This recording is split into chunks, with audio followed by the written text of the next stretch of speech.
Oh Tuhan, Bapa kami yang ada di surga, kami bersyukur Tuhan untuk pribadi Bapa yang begitu mengasihi kami. Seperti anak-anak yang begitu lemah ini, Engkau begitu mengasihi dengan kasih yang tanpa syarat, dan Engkau juga memelihara kehidupan kami pribadi lepas pribadi. Kami bersyukur juga untuk pribadi Tuhan Yesus Kristus yang sudah begitu menyatakan belas kasihan yang begitu besar kepada kami yang berdosa, sehingga Tuhan Yesus Kristus mau datang ke dunia ini, menjadi manusia sama seperti kami, dan juga taat seluruhnya kepada perintah Tuhan, dan juga menanggung hukuman dosa kami di atas kayu salib. Mati bagi dosa-dosa kami, mati bagi kami, untuk supaya kami selamat.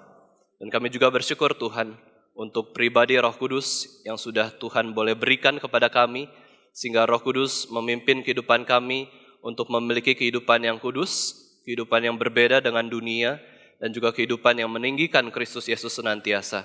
Terima kasih Tuhan untuk pribadi yang sudah Tuhan berikan kepada kami di dalam Allah Tritunggal ini. Dan saat ini Tuhan, kami mau lebih dekat lagi dengan Engkau. Kami mau sungguh-sungguh diperbaharui oleh firman Tuhan, dan kami mau sungguh-sungguh Tuhan lebih dekat dengan Tuhan. Ketika kami mendengarkan firman Tuhan, kami boleh diberikan kekuatan, juga kuasa untuk merubah hidup kami semakin lebih baik dari waktu ke waktu. Terima kasih Tuhan, kami siap mendengarkan firman Tuhan, kiranya Tuhan yang boleh memberkati setiap kami. Di dalam nama Tuhan Yesus Kristus, Tuhan dan Juru Selamat kami yang hidup, kami sudah berdoa dan mengucap syukur. Amin. Bapak, Ibu, saudara sekalian yang dikasihi Tuhan, di dalam sejarah gereja, di dalam sejarah kekristenan, ada sebuah lagu yang kita tahu begitu indah, yaitu lagu himne O Datanglah Immanuel. O Datanglah Immanuel adalah sebuah lagu yang berasal dari sejarah kekristenan, dari gereja Tuhan. Dan ini adalah lagu yang begitu kuno, begitu sangat lama, teksnya begitu kuno, dan juga musik iringannya juga begitu sudah lama sekali. Perkiraan pertama kali lagu ini dibuat itu 1200 tahun yang lalu. Lagu ini dibuat di dalam kehidupan biara Katolik, dan ini sekitar abad ke-8. Ini awal mulanya dari lagu O Datanglah Immanuel, O Come Immanuel. Kemudian lagu ini dikembangkan oleh dua tokoh yang menerjemahkan lagu ini di abad pertengahan, yaitu John Mason Neale dan juga Henry S. Coffin. Nah, itu baru-baru saja ini digubah, lalu diterjemahkan ke dalam bahasa yang mudah untuk dinyanyikan. Nada lagu ini didasarkan pada lagu yang sederhana dari gereja abad pertengahan, dan sangat sederhana, tetapi sangat menolong kita untuk mengerti pesan dari lagu ini. Lirik himne ini seperti Simeon yang menantikan kehadiran bayi Yesus di bait Allah, dan juga Simeon adalah orang yang sungguh-sungguh takut akan Allah, dia orang yang benar, dia orang yang saleh, dia sungguh-sungguh beribadah kepada Allah, dan dia menantikan penghiburan bagi Israel. Penghiburan terbesar bagi bangsa Israel yang seringkali dimusuhi oleh orang-orang bangsa-bangsa sekitarnya, dan juga pada waktu itu saat itu sedang dijajah oleh bangsa Romawi, adalah kedatangan Mesias.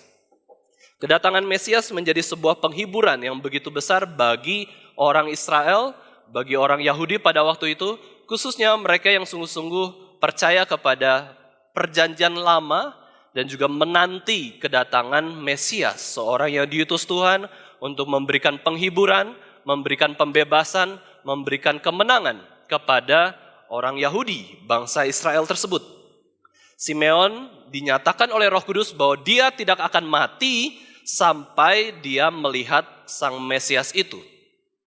Simeon juga terus berjuang, menanti, berdoa, supaya penghiburan itu nyata atas bangsa Israel yang sudah terlalu lama tidak mendengarkan firman Tuhan ataupun mencari Tuhan. Simeon sudah siap untuk mati, dan bila dia bertemu dengan Mesias, ya, bertemu dengan pribadi yang menyelamatkan umat Tuhan. Simeon sungguh merasakan bahwa Allah itu beserta dengan dia, dan di akhir kehidupannya dia betul, ya, seperti ada kepekaan di dalam Roh Kudus. Dia diberikan kepekaan oleh Roh Kudus bahwa dia melihat bayi Yesus itu, dan dia mengakui bahwa bayi Yesus tersebut adalah Mesias. Dia memberkati Yusuf dan Maria, dia juga memeluk bayi Yesus Kristus tersebut, dan disitulah dia mengakui bahwa inilah penghiburan terbesar bagi bangsa Israel. Setelah bertemu dengan bayi Yesus, dia pun mati. Nah, lagu Oh Datanglah Immanuel ini adalah lagu doa dan pengharapan akan hari yang lebih baik. Bukankah ini adalah harapan kita, Bapak Ibu Saudara sekalian, sebagai manusia yang hidup di tengah-tengah dunia yang berdosa, sebagai manusia yang seringkali jatuh ke dalam dosa, bukankah kita mengharapkan hal baik terjadi di dalam kehidupan kita? Kita ingin lebih baik lagi, kita ingin lebih baik lagi. Dan untuk menjadikan sebuah hari menjadi hari yang baik, kuncinya bukan di dalam diri kita, kuncinya bukan di dalam usaha kita, melainkan kuncinya adalah di dalam Tuhan Yesus Kristus, di dalam penyertaan Tuhan yang Tuhan nyatakan kepada kita. Allah yang dekat dengan kita, itulah yang membuat kita bisa hidup lebih baik.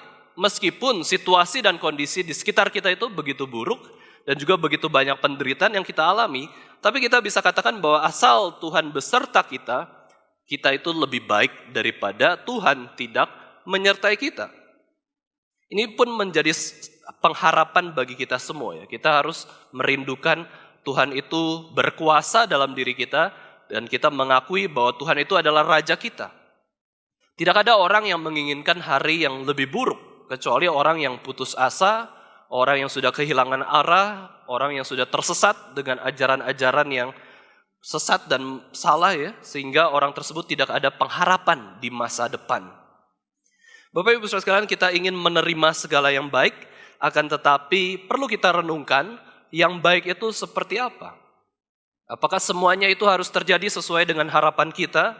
Dan kalau kita memahami bahwa diri kita adalah manusia yang berdosa, apakah harapan manusia yang berdosa itu harus terjadi dalam kehidupan kita? Apakah kita ingin harapan kita itu memuliakan diri kita dan memberikan kenyamanan di dalam diri kita? Tentu tidak. Ya, kita hanya tahu sebatas yang baik bagi kita. Padahal yang baik bagi kita itu belum tentu itu sesuai dengan apa yang baik dari Allah sendiri. Kita harus berharap yang baik, berarti berharap agar kita boleh menaruh pengharapan kita di dalam Allah saja, dan lebih taat lagi untuk mencari Tuhan. Bapak Ibu Saudara sekalian, kita bersyukur Allah sudah memberikan yang terbaik bagi kehidupan kita, yaitu 2000 tahun yang lalu, ada satu hari yang begitu khusus, ada satu hari yang begitu sangat baik bagi dunia ini, yaitu kelahiran Tuhan Yesus Kristus ke dalam dunia. Kedatangan Sang Immanuel, kedatangan Allah yang mau menyertai kita sama seperti kita, mau menjadi sama seperti manusia, Allah yang beserta kita. Setelah lewat ribuan tahun, kita dapat percaya, Bapak Ibu Saudara sekalian, bahwa masa depan kita pun sebenarnya boleh disertai oleh Tuhan sendiri. Allah beserta dengan kita, dan inilah adalah penghiburan yang besar sekali yang Tuhan berikan pada kita. Kalau di dalam 2000 tahun yang lalu, Tuhan menyatakan dirinya, Tuhan beserta dengan kita. Bahkan sebelum kita lahir di dalam dunia ini, Tuhan sudah menyatakan dirinya. Dia itu sama seperti kita. Dia itu mau dekat dengan manusia yang berdosa. Apalagi di dalam masa-masa depan kita, Bapak Ibu Saudara sekalian. Kehidupan yang sudah kita miliki saat ini, masa depan yang akan kita jalani, Tuhan pun mau menyertai kita semua. Masalah terbesar adalah bukan di dalam pribadi Tuhan ya, tetapi masalah terbesar adalah kita sendiri yang tidak mau ikut penyertaan Tuhan, tidak mau berjalan bersama-sama dengan Tuhan, sehingga seringkali kita kehilangan arah. Dan bahkan ketika kita sadar bahwa Tuhan itu menyertai kita, seringkali kita mengambilnya dengan menyia-nyiakannya, menyia-nyiakan penyertaan Tuhan. Ya, kita tidak mau ikut pimpinan Tuhan, kita tidak mau melakukan perintah-perintah Tuhan yang baik, sehingga kita sendiri yang tersesat. Bapak Ibu Saudara sekalian, Allah kita adalah Allah Immanuel, ya, Allah yang beserta kita, God with us. Dan kita akan merenungkan 7 arti Immanuel. Yang pertama adalah Immanuel berarti Allah itu hadir. Allah itu nyata di dalam kehidupan kita, dan presence of God itu betul-betul diberikan kepada kita semua. Setidaknya Bapak Ibu Saudara sekalian, kita bisa melihat bahwa kehadiran Allah itu ada di dalam 2 bentuk. Yang pertama adalah kehadiran Allah yang tidak kelihatan. Allah itu memang tidak kelihatan. Dia adalah roh. Ya, dia adalah roh. Roh itu bukan materi, dan materi itu seharusnya kelihatan. Tetapi Allah adalah roh, dia tidak terlihat mata kita. Mata kita ini juga adalah materi ya. Sifatnya adalah hal yang bersifat tubuh. Akan tetapi Allah itu ada atau tidak? Ya, Tuhan di dalam pribadi yang kedua yaitu Yesus Kristus merelakan dirinya itu mengambil rupa manusia sehingga Allah itu bisa kita lihat di dalam pribadi Yesus Kristus yang memiliki dua natur, yaitu natur ilahi atau natur Allah maupun juga sekaligus natur manusia. Tetapi waktu kita melihat Yesus Kristus pun itu karena kita melihat Yesus dalam natur manusia 2000 tahun yang lalu. Allah sendiri, natur Yesus Kristus sendiri yang adalah Allah tidak bisa kita lihat. Lalu dari mana kita bisa tahu bahwa Allah itu ada? Nah, ini adalah kehadiran Allah yang tidak kelihatan. Waktu kita melihat Yesus Kristus, Yesus itu manusia, maka kita bisa lihat. Allah itu bagaimana? Gak bisa kita lihat dengan kasat mata. Meskipun kita seringkali ya menyadari bahwa mata Tuhan itu melihat, Tuhan itu ada di dalam kehidupan kita, tetapi kita tidak bisa melihat Tuhan dengan kasat mata kita. Yang kita lihat itu adalah pribadi Yesus Kristus dalam rupa manusia. Dan sekarang pun tidak ada yang melihat Allah seperti apa, karena Allah adalah roh. Tetapi kita bisa tahu bahwa Allah itu tetap hadir di dalam kehidupan kita, karena apa? Roh kita sendiri adalah dari Tuhan. Ya, roh kita sendiri adalah sifatnya kekal.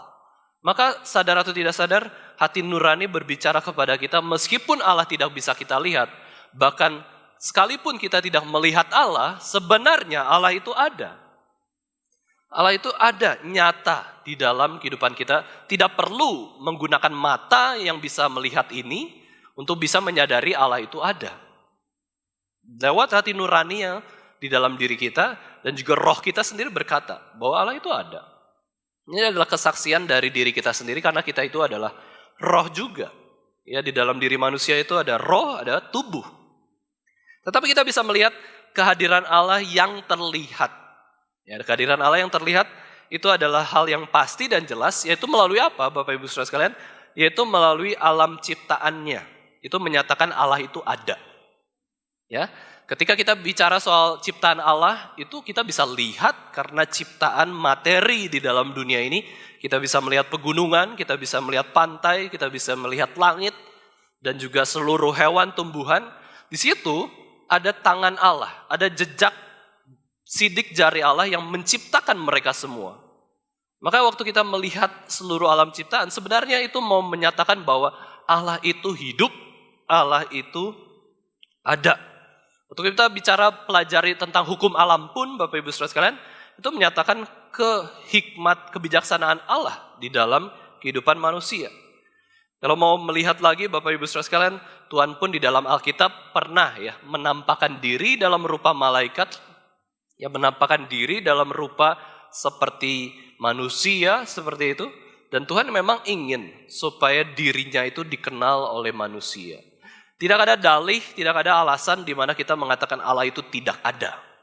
Mulai dari diri kita sendiri, hati nurani kita, roh kita yang kekal, mulai dari seluruh ciptaan Tuhan, mulai dari penampakan Allah sendiri atas umat manusia yang sudah Tuhan nyatakan di dalam Alkitab.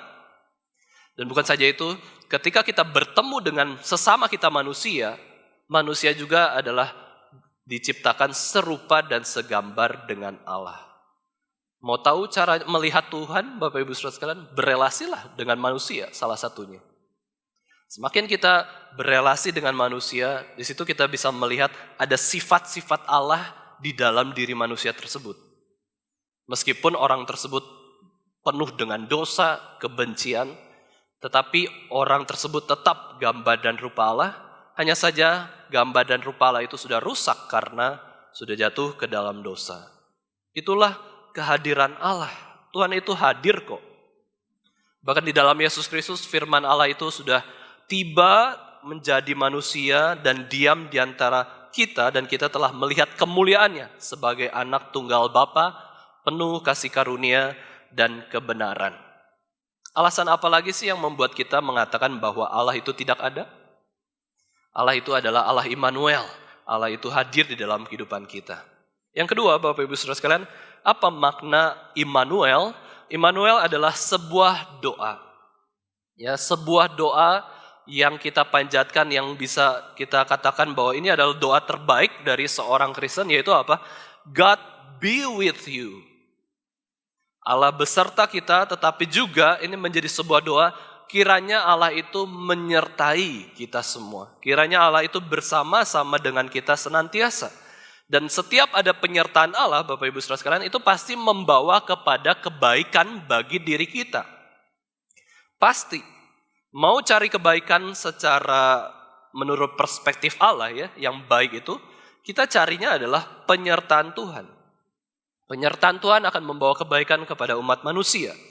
Pendeta Stephen Tong pernah bilang bahwa yang penting bagi gereja Tuhan adalah penyertaan Tuhan. Ya, bagaimana supaya Tuhan itu menyertai umatnya? Ya, ketika kita mau taat kepada firman-Nya, ketika kita setia juga kepada Tuhan.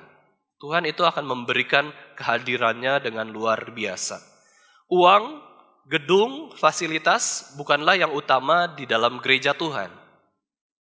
Ya, sekalipun tidak ada uang, sekalipun tidak ada gedung, sekalipun tidak ada fasilitas, gereja yang disertai Tuhan itu akan membawa dampak dan juga dampak bagi sesama dan juga berkenan bagi Tuhan sendiri. Ini yang menjadi pertanyaan bagi gereja kita, Bapak Ibu Saudara sekalian ya. Sudahkah kita boleh sungguh-sungguh berdoa agar Tuhan itu menyertai komunitas orang Kristen, khususnya di dalam komunitas GRII Solo. Kita minta Tuhan itu menyertai. Ya, kita tidak mau tersesat di dalam hikmat-hikmat manusia yang manusia anggap harus dengan cara ini dan itu baru bisa mengembangkan gereja, baru bisa melakukan hal-hal yang besar bagi Tuhan. Tidak, tetapi asal Tuhan sertai, maka gereja itu adalah gereja yang baik ya bagi hati Tuhan. Kisah Yusuf di dalam Perjanjian Lama menyatakan suatu hal yang sangat penting tentang penyertaan Tuhan, yaitu Yusuf yang bisa berhasil di tengah-tengah orang yang tidak kenal Tuhan, di tengah-tengah bangsa penyembah berhala. Itu kenapa dia bisa berhasil? Karena dia disertai oleh Tuhan. Kisah Daud juga mulai dari pengurapannya sampai menjadi raja, bahkan kematian Raja Daud. Daud itu selalu haus akan penyertaan Tuhan, haus akan wajah Tuhan. Dia mencari Tuhan segenap hati dan dia terus setia pada Tuhan. Meskipun Saul itu jahat luar biasa kepada Daud, tapi dia senantiasa mencari penyertaan Tuhan. Itu hal yang kedua yang kita bisa renungkan Bapak Ibu Saudara sekalian, bahwa ini menjadi doa kita, yaitu Tuhan beserta kamu. Ya, dan kamu pun harus mau beserta dengan Tuhan, harus mau dekat-dekat dengan Tuhan. Tuhan itu pasti kok mau dekat-dekat dengan anaknya. Tuhan sudah memberikan teladan yang terbesar, hadir di dalam dunia yang berdosa, hadir kepada manusia yang berdosa loh. Yaitu di dalam diri Yesus Kristus, Tuhan itu mau dekat dengan kita. Masalah yang terbesar adalah kita sendiri yang tidak mau dekat dengan Tuhan. Kita yang mengabaikan Tuhan. Yang ketiga, Bapak Ibu Saudara sekalian, Immanuel berarti Allah yang mau bersekutu dengan kita. Kita itu bersekutu dengan Allah, ini adalah suatu pengalaman yang sangat ajaib. Allah itu bersama-sama dengan kita, Allah itu di pihak kita, dan Allah itu mau dekat dengan kita. Dia begitu rendah hati, sampai begitu mengasihi kita yang adalah ciptaannya. Ketika Yesus Kristus jadi manusia, dia itu bersekutu dengan manusia yang lainnya, dan juga senantiasa taat kepada Bapa sampai dia mati di atas kayu salib. Jadi relasi Yesus Kristus itu sangat penuh kepada relasi horizontal kepada sesama manusia, tetapi juga penuh di dalam relasi yang vertikal kepada Allah. Yesus itu berusaha dekat dengan manusia dan juga dekat dengan Allah sendiri. Yesus mau bersekutu ya seperti seorang tuan yang mengundang orang-orang di rumahnya itu, di rumah perjamuan tersebut, kemudian mengundang orang-orang yang marginal untuk datang menikmati perjamuan bersama dengan Yesus Kristus. Ketika kita melihat Yesus di dunia, Bapak Ibu Saudara sekalian, dia dapat makan dengan pemungut cukai, perempuan-perempuan yang berdosa, orang-orang yang berdosa. Dia berelasi dengan bijaksana kepada orang-orang di sekitarnya, orang-orang yang terpinggirkan. Yesus mengundang semua orang untuk bisa berelasi dengannya. Ini adalah wujud Allah yang mau bersekutu dengan kita, mengadakan fellowship, ya, mengadakan suatu hal yang dekat dengan kita. Ini adalah sebuah anugerah yang tiada tara. Jika Allah mau bersekutu dengan kita, masakan kita sebagai manusia yang berdosa ini, yang butuh pengampunannya, butuh belas kasihannya, tidak mau ya bersekutu dengan Allah, tidak mau datang kepada Allah dan akhirnya mengeraskan hati. Nah, bagaimana supaya kita bisa bersekutu dengan Allah, Bapak Ibu Saudara sekalian? Yaitu ketika kita taat kepada perintah-perintahnya. Ketika Tuhan memerintahkan kita untuk datang, menguduskan, mengingat hari Sabat, kita ikut. Kita sedang bersekutu dengan Allah. Ketika kita berdoa kepada Allah, ketika kita membaca firman-Nya, ketika kita berbuat baik kepada sesama sekalipun, itu adalah bentuk kita tuh mau bersekutu dengan Allah. Apa yang dikasih oleh Allah, kita pun mau mengasihinya. Dan apa yang dibenci oleh Allah, kita pun mau membencinya, kita sedang bersekutu dengan Allah. Hal keempat, Bapak Ibu Saudara sekalian, yang kita bisa renungkan tentang Immanuel. Allah Immanuel itu berarti Allah adalah sahabat kita. Sahabat yang terbaik di dalam seluruh alam semesta, yaitu adalah Yesus Kristus, Allah kita sendiri. Yesus mengatakan bahwa diri kita itu sahabatnya. Yesus pernah mengatakan bahwa, hai sahabat-sahabatku. Yesus anggap kita itu sahabatnya. Dari mana Yesus memperlakukan kita itu sebagai sahabatnya? Yaitu ketika Yesus sudah memberitahukan kepada kita segala sesuatu yang telah didengar Yesus dari Bapa. Dan Yesus juga tuntut sahabat-sahabatnya untuk berbuat apa yang diinginkan dan diperintahkan Yesus kepadanya. Ini adalah relasi seorang sahabat. Yaitu apa? Ada kepercayaan, ada di mana waktu-waktu tertentu, ya, di mana mau menjelaskan sebuah rahasia yang begitu penting, kebenaran yang begitu bermakna, dan juga hal yang begitu membangun sahabatnya. Ada keterbukaan, ada saling sharing satu dengan yang lainnya. Karena apa? Karena percaya. Karena menghargai relasi yang sudah dibentuk, karena menganggap dia sahabat, maka ada curahan hati ya dari orang tersebut kepada sahabatnya. Disinilah Yesus bertindak sebagai sahabat di dalam kehidupan kita sebagai manusia yang berdosa. Yesus itu selalu sharing kok. Ya, selalu sharing kepada kita. Buktinya adalah firman Tuhan yang begitu banyak ya, 66 kitab itu adalah salah satu bentuk bagaimana Tuhan itu ya menceritakan tentang kehendaknya kepada kita semua. Nah, problemnya balik lagi bukan di Tuhan. Kita yang seringkali memperlakukan Tuhan itu bukan sebagai sahabat kita, di mana kita bisa menceritakan seluruh hal kepada Tuhan. Kita seringkali pendam ya pergumulan, masalah kita, kemudian tidak perlu Tuhan untuk diceritakan.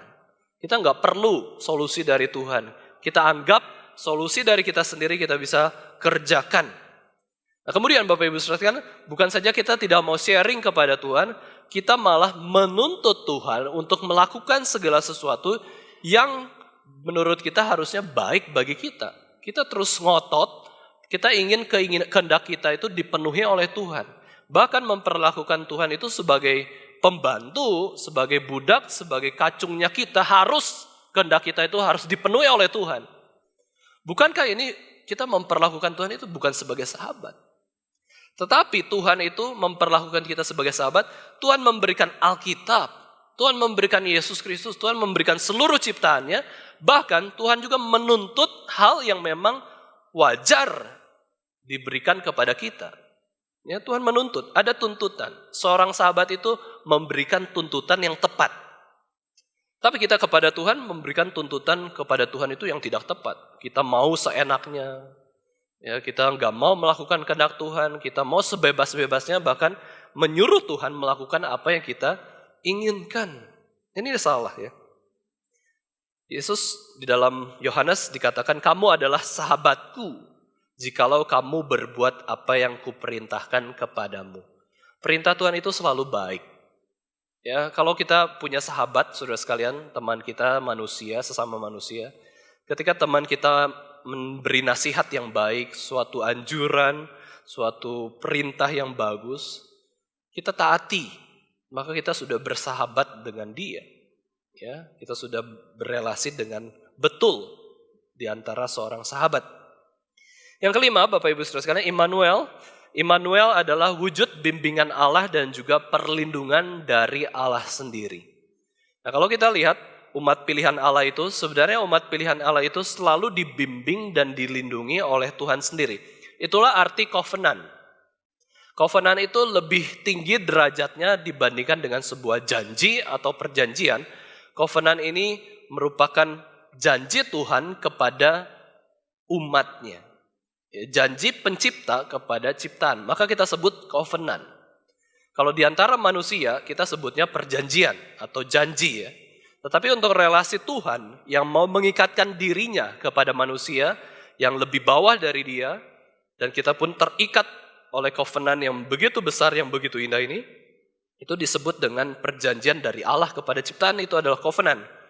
Israel tidak dibiarkan tertindas oleh bangsa yang tidak mengenal Allah. Ketika Tuhan memilih bangsa Israel, Tuhan itu senantiasa melindungi bangsa Israel dari musuh-musuhnya. Inilah Immanuel. Tuhan membimbing, Tuhan melindungi umat Israel. Khususnya waktu kita ingat Bapak Ibu Saudara sekalian, ketika Israel keluar dari bangsa Mesir, itu banyak pergumulan sendiri ya. Bagaimana bangsa Israel menjadi bangsa yang mandiri dan juga membentuk budaya sendiri dan juga membentuk budaya yang terpusat pada Allah. Itu banyak sekali halangan dari bangsa Mesir, Firaun, dan juga begitu banyak masalah. Tetapi hal yang mustahil tersebut bisa terlaksana.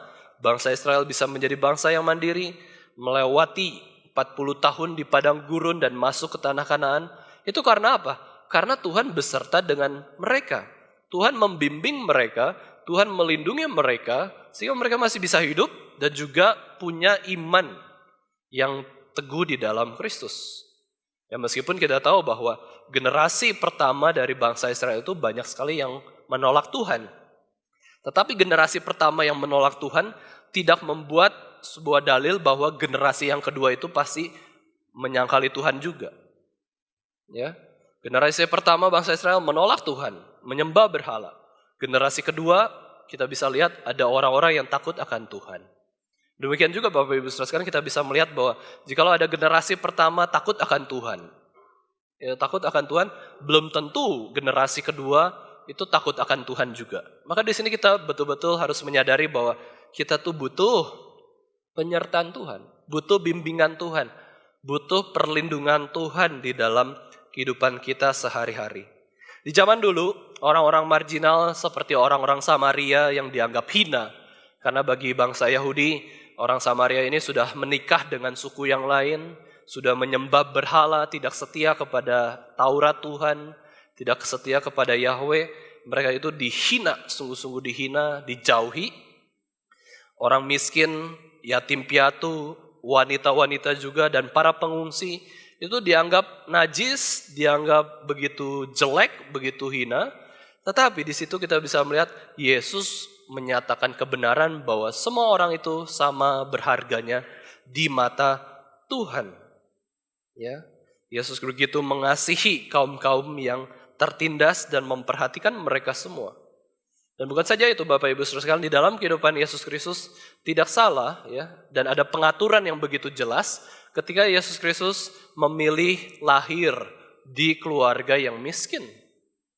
Ya, bukan saja itu, Yesus memilih juga tempat yang hina, bagaimana dia dilahirkan, yaitu di kandang ternak. Yesus pilih lahirnya di keluarga yang miskin, Yesus pilih rumah sakitnya ya, dalam tanda kutip rumah sakit atau rumah kelahirannya itu di kandang ternak. Tuhan pilih juga, Tuhan Yesus pilih bagaimana dia lahir itu disimpan di palungan, tempat makan hewan ternak yang begitu bau. Dan juga Tuhan pilih juga ada jerami-jerami di sekitarnya, dan juga diselimuti dengan selimut yang begitu sederhana. Kenapa Bapak Ibu Saudara sekalian? Yesus Kristus harus lahir demikian. Kenapa Tuhan Yesus bisa saja Tuhan Yesus memilih tempat yang normal lah, tempat yang wajar, itu kan bukan dosa juga ya. Tetapi ketika di dalam kedaulatan Tuhan, Tuhan Yesus memilih kelahiran yang demikian, itu menyatakan dia itu mengerti suatu hal yang begitu menderita atau suatu hal yang begitu hina di dalam kehidupan manusia. Kita lihat Yesus itu menghabiskan bulan-bulan pertama masa bayinya itu sebagai pengungsi yang lari dari kejaran Raja Herodes. Masih bayi itu sudah mengungsi ke Mesir supaya tidak dibunuh oleh raja, ya, Kaisar. Yesus menderita di kotanya, dapat cacian dari pemuka agama, bahkan dicap sebagai anak haram juga. Kenapa ya? Yesus itu memilih jalan yang begitu menderita, ya, mengizinkan hidupnya itu menderita. Apakah kalau tidak menderita itu berarti Yesus itu melakukan dosa? Kan enggak juga kan ya. Yesus bisa lahir biasa-biasa aja. Tetapi Yesus pilih jalan demikian untuk menyatakan bahwa Yesus sendiri mengalami segala kesulitan dan penderitaan akibat dosa yang ada di dalam dunia ini. Yang keenam, Bapak Ibu Saudara sekalian, Immanuel berarti teladan yang nyata bagi kerohanian kita. Kita tahu bahwa Yesus Kristus itu disebut sebagai hamba Tuhan, hamba yang melayani, yang menjadi teladan bagi kita. Dia adalah teladan yang sempurna.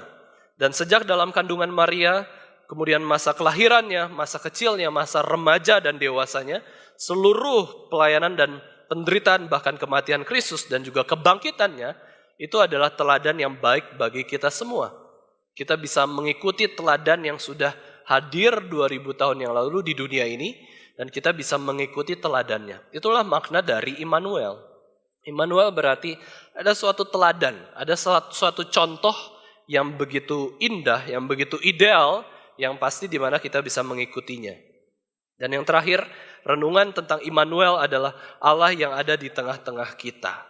Ya, Allah yang beserta dengan kita, itu berarti Allah itu ada bersama-sama atau di tengah-tengah kita. Jadi anak manusia, dia adalah pribadi yang turut merasakan kelemahan dan penderitaan manusia, dan Yesus itu berada di tengah-tengah kita melalui inkarnasinya yang kita peringati di bulan Desember atau bulan Natal ini. Bapak Ibu Saudara sekalian, ketika kita merenungkan tentang Immanuel ini, Allah yang berada di tengah-tengah kita, Tuhan itu begitu baik di dalam kehidupan kita. Tuhan selalu ingin agar seluruh umat manusia itu mengingat akan pengorbanan Yesus Kristus dan juga kehadiran Yesus Kristus di dalam inkarnasi. Ya, waktu kita merenungkan 12 bulan di dalam 1 tahun, Bapak Ibu Saudara sekalian, ada bulan-bulan tertentu di mana kita bisa fokus kepada Yesus Kristus. Kita tidak ada bulan Allah Bapa, ya. Kita tidak juga memikirkan tentang bulan-bulan yang lain. Bulan Roh Kudus ada ya, itu hari Pentakosta. Tapi itu juga singkat ya kan. Pada waktu hari Pentakosta saja setelah 50 hari kebangkitan Yesus Kristus. Tetapi ada bulan-bulan itu, satu bulan Desember ya kita langsung suasana Natal ya, semuanya lagu-lagu Natal, ada masa-masa mengingat Yesus Kristus. Lalu di bulan yang selanjutnya ketika Yesus Kristus hidup, ada juga bulan Paskah di mana kita mengingat penderitaan, kematian dan kebangkitan Yesus Kristus. Ya, Yesus Kristus begitu menyatakan dirinya kepada kita di dalam 1 tahun, kita bisa melihat Yesus itu berada di tengah-tengah umatnya. Ada gambaran inkarnasi, Bapak Ibu Saudara sekalian, yaitu inkarnasi berarti hidup bersama dengan budaya tertentu. Ya, Yesus ambil budaya apa? Yesus ambil budaya Yahudi. Dia lahir di kota Bethlehem, dia besar di Nazaret, di provinsi Yudea. Dia hidup dalam masyarakat tersebut, ya, dia bertani, berternak, dan Yesus sendiri menjadi tukang kayu. Ya, Yesus itu menjadi sama dan hidup bersama-sama dengan budaya manusia. Itulah arti dari inkarnasi, bagaimana Yesus menjelma jadi manusia berarti sama seperti kita. Tetapi bukan saja itu, Yesus pun menyangkal diri dan juga berkorban. Bagaimana dia melakukan ketaatan kepada Tuhan, kepada Bapa itu lewat budaya yang dia hidupi saat itu. Dia tidak tolak budaya Yahudi, dia justru membenarkan, ya, memperlengkapi budaya-budaya yang sudah baik tersebut, kemudian dipersembahkan kepada Yesus Kristus. Nah demikian inilah menjadi semangat inkarnasi, yaitu bagaimana kita juga mau untuk hadir ya di tengah-tengah orang-orang yang membutuhkan kita. Ya, di tengah-tengah orang yang menderita, seperti tadi ya, kita sudah doakan orang-orang yang bencana alam, ya bukan berarti kita tidak mau untuk menolong mereka, tapi minimal kita bisa terus berdoa dan juga melakukan sesuatu. Nah itu adalah semangat inkarnasi. Masuk ke budaya tertentu, masuk ke kota tertentu, masuk ke dalam kehidupan tertentu untuk memberikan ya firman Tuhan dan juga teladan dari Yesus Kristus. Dia hidup seperti kita, Yesus menjelma jadi manusia dan rela terbatas ya, rela punya tubuh, rela mengalami penderitaan layaknya manusia yang berdosa. Ya perlu kita ketahui bahwa Yesus Kristus sendiri adalah Allah yang menjelma menjadi manusia dan ketika dia jadi manusia, dia itu tidak berdosa sama sekali. Maka penderitaan akibat dosa, penderitaan akibat dunia yang berdosa itu tidak layak diterima oleh Yesus Kristus. Ya, itu yang membedakan kita. Kita banyak dosa, banyak kesalahan. Ya, ada hal-hal yang dimana kita menderita akibat kesalahan kita. Kita juga akan celaka akibat kita salah ngomong atau bicara hal yang berdosa, maka kita menderita. Tetapi Yesus Kristus menderita itu bukan karena dia bersalah. Dia tidak pernah salah dalam perkataan maupun perbuatannya. Nah, Bapak Ibu Saudara sekalian, inilah 7 makna Immanuel yang kita bisa merenungkannya. Immanuel sangat bermakna, sangat berharga, dan itu menguatkan kita sendiri untuk senantiasa berpaut kepada Yesus Kristus. Nah kalau kita lihat Alkitab, Bapak Ibu Saudara sekalian, ada 3 ayat yang menyebutkan kata Immanuel. Mari kita sama-sama baca Yesaya 7 ayat 14. Di dalam Yesaya 7 ayat 14, ini adalah suatu perkataan Immanuel yang pertama kali yang disebutkan di dalam Alkitab, yaitu di dalam Perjanjian Lama, nubuatan dari Nabi Yesaya 7 ayat 14, mari kita sama-sama membacanya. 2, 3. Sebab itu Tuhan sendirilah yang akan memberikan kepadamu suatu pertanda. Sesungguhnya seorang perempuan muda mengandung dan akan melahirkan seorang anak laki-laki dan ia akan menamakan dia Immanuel. Yesus namanya itu diperkenalkan di dalam Perjanjian Lama sebagai Immanuel. Ya, konteks nubuatan ini adalah pada masa pemerintahan kerajaan Yehuda oleh Raja Ahaz. Jadi kita tahu ya, ada pemerintahan Yehuda, kerajaan Israel sudah terpecah sejak zaman Salomo ya. Kemudian Israel Utara itu Samaria, Israel Selatan itu Yehuda atau Yerusalem.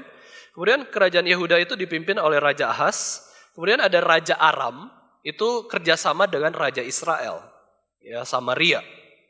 Raja Israel itu jahat semua ya. Kerajaan Yehuda itu ada raja jahat, ada raja yang baik, seperti itu ya. Ibu kota kerajaan Israel Selatan itu Yerusalem, kerajaan utara itu Samaria. Nah Raja Aram itu diskusi dengan Raja Israel, yaitu ingin menyerang kerajaan Yehuda atau Yerusalem. Ya, memang ini adalah perang saudara gitu ya antara kerajaan Israel maupun Yehuda. Namun Raja Aram dan Raja Israel sudah menggabungkan kekuatan dengan luar biasa, ternyata tidak bisa mengalahkan kerajaan Yehuda atau Yerusalem tersebut. Kenapa? Karena kuncinya ini, yaitu Allah beserta dengan Yehuda. Allah itu beserta dengan Raja Ahaz. Padahal Raja Ahaz sendiri itu takut. Ketika mendengar bahwa ada Raja Aram dan Raja Israel itu bersatu hati untuk menyerang kerajaan Yehuda, Raja Ahaz ini gemetar dan ketakutan. Karena apa? Karena pasukan Aram itu begitu banyak sekali. Gak mungkin bisa mengalahkan pasukan Aram maupun pasukan Israel. Tetapi Tuhan berfirman kepada Yesaya, kamu pergi keluar sekarang bertemu dengan Raja Ahaz, dan juga bersama dengan Shear-Yashub, ya, itu anak laki-laki dari Nabi Yesaya. Dan katakan kepada Ahaz, jangan takut. Majulah berperang dan seranglah kerajaan Aram maupun Raja Israel yang sedang menyerang kerajaanmu sendiri. Itu dinubuatkan oleh Yesaya kepada Raja Ahaz. Tuhan melanjutkan firman-Nya, mintalah suatu pertanda dari Tuhan. Ya, kamu minta suatu pertanda dari Tuhan. Kemudian Raja Ahaz berkata, aku justru nggak mau minta tanda dari Tuhan, karena apa? Aku tidak mau mencobai Tuhan. Ya, aku nggak mau lah.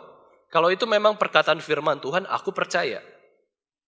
Aku nggak perlu lagi minta tanda-tanda, karena ketika aku minta tanda, itu sangat kemungkinan besar aku sedang mencobai Tuhan. Aku sedang tidak percaya kepada firman-Nya, dan aku sedang mengatur Tuhan. Maka ini poin penting juga ya di dalam kisah ini. Jangan sembarangan minta tanda-tanda dari Tuhan ya. Tuhan bukan lagi bicara atau berelasi dengan kita itu kasih tanda-tanda lagi ya. Tuhan sudah kasih firman-Nya yang begitu jelas di dalam Alkitab. Justru ketika kita minta tanda, seperti Raja Ahaz itu khawatir bahwa ternyata minta tanda tersebut itu bisa mencobai Tuhan. Ya, bisa ngetes Tuhan gitu ya. Kita menganggap Tuhan itu ada di bawah kita. Ya, itu kan begitu merendahkan Tuhan. Kemudian Yesaya berkata kepada Raja Ahaz, baiklah dengarkan hai keluarga Daud, belum cukupkah kamu melelahkan orang sehingga kamu melelahkan Allahku juga? Nah ini ya, belum cukupkah kamu melelahkan juga? Nah di sini kita bisa melihat sebenarnya Tuhan itu memang mau memberikan tanda kepada Raja Ahaz. Di situ dikatakan, sebab itu Tuhan sendirilah yang akan memberikan kepadamu suatu pertanda. Sesungguhnya seorang perempuan muda mengandung dan akan melahirkan seorang anak laki-laki, dan ia akan menamakan dia Immanuel. Nah, pada ayat ini Yesaya berkata kepada Ahaz bahwa firman Tuhan itu bicara, Allah itu beserta kita, dan ada nubuatan bahwa Yesus itu akan lahir. Dan kemudian nubuatan ini akan tergenapi setelah 700 tahun. Waktu Raja Ahaz mendengarkan firman Tuhan dari Nabi Yesaya. Jadi di sini kita bisa melihat bahwa sebenarnya Raja Ahaz itu diinginkan Tuhan untuk meminta tanda, tetapi dia tidak mau karena takut mencobai Tuhan. Tetapi sebenarnya Tuhan mau kasih tanda kepada Ahaz.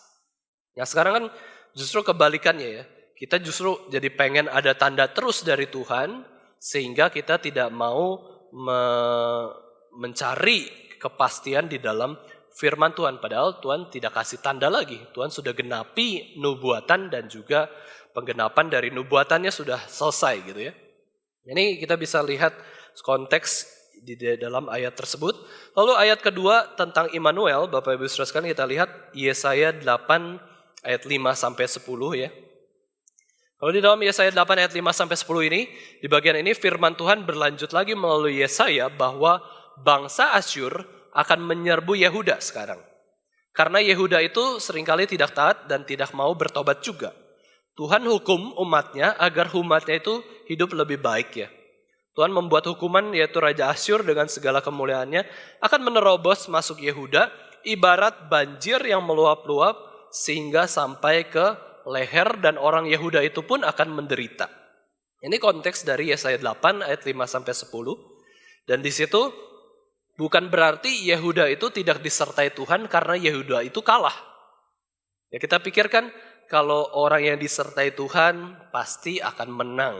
Seperti kisah yang sebelumnya.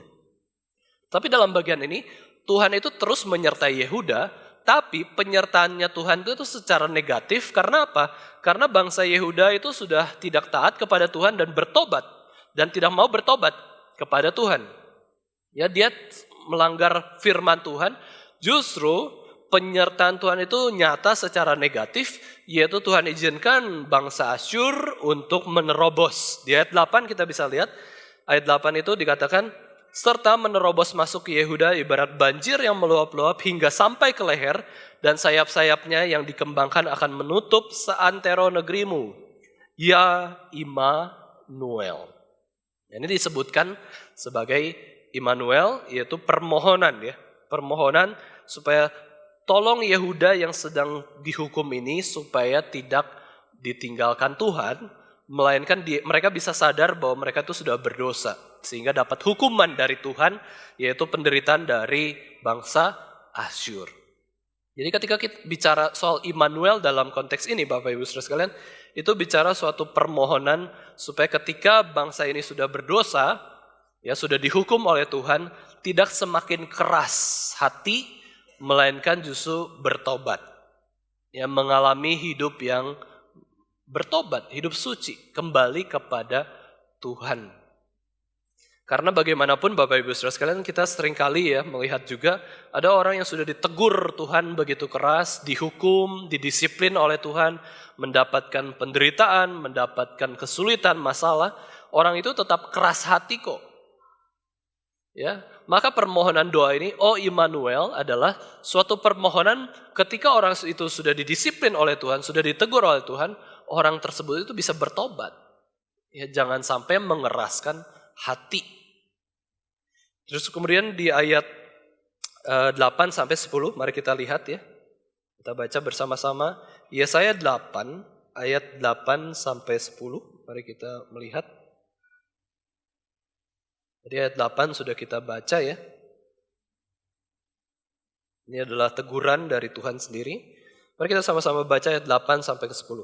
Serta menerobos masuk ke Yehuda, ibarat banjir yang meluap-luap hingga sampai ke leher. Dan sayap-sayapnya yang dikembangkan akan menutup seantero negerimu, ya Immanuel. Ketahuilah, hai bangsa-bangsa, dan terkejutlah. Perhatikanlah, ya segala pelosok bumi, berikat pingganglah dan terkejutlah. Berikat pingganglah dan terkejutlah. Buatlah rancangan tetapi akan gagal juga. Ambillah keputusan tetapi tidak terlaksana juga, sebab Allah menyertai kami. Bapak Ibu Saudara sekalian, ternyata penyertaan Tuhan itu bisa secara negatif ya. Banyak keputusan kita gagal. Banyak hal yang kita alami rasanya susah. Rasanya banyak masalah, seperti banjir sampai ke leher. Itu ibarat ya, itu puisi dari Nabi Yesaya. Kita seringkali rasanya suram hidupnya ya, masa depan suram. Tetapi bagi umat Tuhan, di situ ada penyertaan Tuhan. Ya, setiap penderitaan, setiap kesulitan, itu mendorong kita untuk bertobat. Itu adalah hal yang baik. Ada rancangan Tuhan yang baik dalam hidup kita. Sekalipun rancangan-rancangan yang kita buat itu seolah-olah gagal terus ya. Seolah-olah kita gagal. Gagal dalam berbagai hal, Bapak Ibu Saudara sekalian. Tetapi di situ adalah bentuk supaya kita semakin dekat dengan Tuhan. Di situ juga ada bentuk penyertaan Tuhan dalam kehidupan kita semua. Meskipun musuh-musuh Yehuda melawan sekuat tenaga Yerusalem, tetapi rancangan dan penyerangan mereka juga akan gagal. Ya, tetap Tuhan lindungi bangsa Yehuda yang bertobat. Asal mereka bertobat, asal mereka kembali kepada Tuhan, mereka akan dilindungi.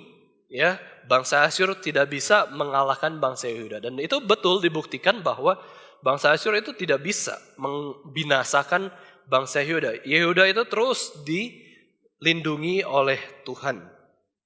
Dan yang terakhir Bapak Ibu Saudara sekalian, kata Immanuel ini ada di dalam Matius 1 ayat 23. Mari kita sama-sama membacanya. Matius 1 ayat 23. Dalam perjanjian baru ya.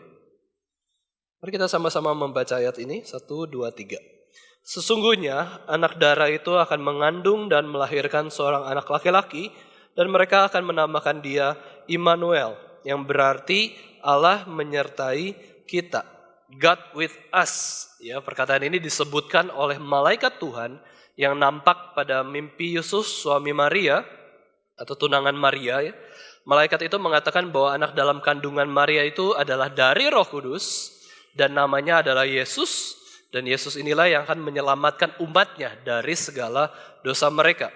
Dan penggenapan dari nubuatan pada Nabi Yesaya yang mengatakan seperti di Matius 1 ayat 23 itu betul-betul terjadi. Ya, dikatakan sebagai Yesus Kristus. Jadi Yesus Kristus adalah pribadi yang merupakan penggenapan dari nubuatan tentang Immanuel. Yesus adalah Allah yang beserta kita, hadir bersama-sama dengan kita, hidup sama seperti kita manusia, Dan kenapa Yesus itu perlu menjelma menjadi manusia? Karena sesuai dengan arti nama Yesus sendiri, yaitu Yesus adalah juru selamat manusia yang berdosa. Yesus itu juru selamat manusia. Yesus mau menanggung hukuman dosa manusia sehingga Yesus menjadi penyelamat kita. Ya, kalau Yesus tetap menjadi Tuhan, Bapak Ibu Saudara sekalian, menjadi roh seperti itu ya, dia tidak bisa menyelamatkan hukuman yang seharusnya diterima oleh manusia. Satu-satunya cara yang adil adalah Yesus memang harus menjelma menjadi manusia supaya manusia yang harusnya dihukum di dalam dirinya sebagai manusia itu ditanggung oleh Yesus Kristus yang adalah Immanuel. Allah yang menjadi manusia tersebut. Immanuel berarti pribadi yang menjadi kunci keselamatan bagi manusia. Yesus adalah manusia. Dia lahir seperti kita. Mari kita melihat 1 Timotius 3 ayat 16, Bapak Ibu Saudara sekalian. Kita membaca firman Tuhan ini. Ini adalah firman Tuhan yang sangat indah, ya, suatu rahasia agung di dalam ibadah kita kepada Tuhan ya. Mari kita baca bersama-sama 1 Timotius 3 ayat 16. Dan sesungguhnya agunglah rahasia ibadah kita. Dia yang telah menyatakan dirinya dalam rupa manusia, dibenarkan dalam roh, yang menampakkan dirinya kepada malaikat-malaikat, diberitakan di antara bangsa-bangsa yang tidak mengenal Allah, yang dipercaya di dalam dunia, diangkat dalam kemuliaan. Inilah adalah rahasia orang bisa beribadah kepada Allah yang sejati, yaitu di dalam Immanuel, Allah yang beserta kita. Yesus Kristus adalah satu-satunya Tuhan yang sejati. Yesus Kristus adalah satu-satunya pengantara manusia berdamai dengan Allah.